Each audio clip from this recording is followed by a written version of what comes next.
Some of those cases right here on the factor. We see an inequity when we are talking about black sentencing and white sentencing. Ashton? Well, here's the thing.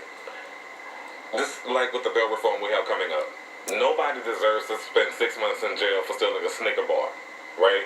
I'm not saying that people should just be able to get out on their own and go and run amok, but there has to be some type of balance. There has to be some access to probation. We need to have people allowed in a space where they know about what the reentry programs are and how to go into the reentry programs. And I, for one, would like to know with the current reentry programs that are on the books, who's actually being served, because I would guarantee you it would be someone named Becca and Connor, and it would not look like me. Let's bring you into this conversation when you see the difference in sentencing for individuals who may be black, for individuals who may be white. Is that a systemic problem? Is that a jury problem? Is that a judge problem? Isaiah, I believe it's a systemic problem because if you think about it, you know, just take an example, Felicity Huffman.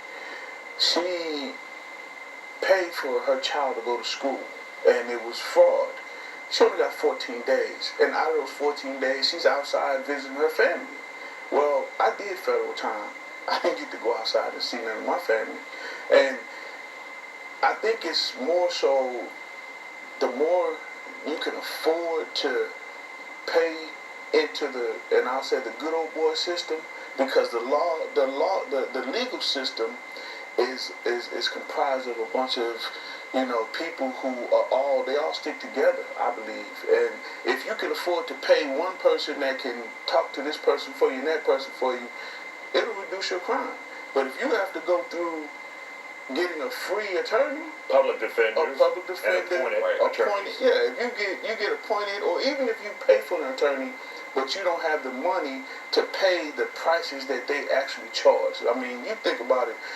In most federal cases, if you get caught with, let's say, an ounce of crack cocaine, a federal defender is going to charge you upwards of $30,000-$40,000.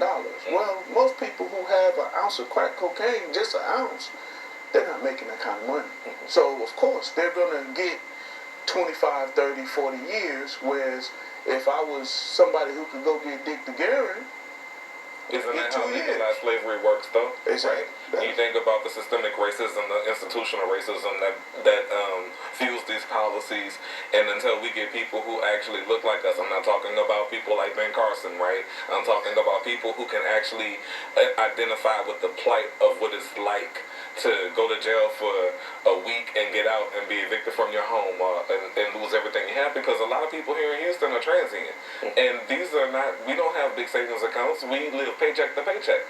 You go to jail for a month, you get out, you no longer have a home, you don't know where your stuff is, you no longer have a job because, I don't know, minimum wage. And a lot of us are working 2 and 3 jobs, right? So we have to think about how this affects down the line. What happens to people's children when they get illegally taken into CPS custody and not given to viable grandparents, but given to someone else who doesn't look like them, because they come up with these really weird ways of saying, yes, we're racist, we don't want you to keep your grandchild, we're going to do this while we keep you in systemic slavery.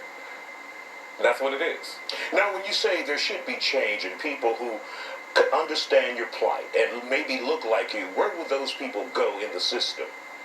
First of all, we actually need to be sitting down talking to them. This is something that I brought up when DAI was trying to get that X amount of $1 million to add 102 prosecutors earlier this year, and I want to testify against it. It's about making sure that we bring the people who are most affected to the table to actually help have them in a room while we're making the rules, so we can actually build something from the ground up. That's community policing, so to speak, involving the community to decide on how we handle people who do things that are against the law.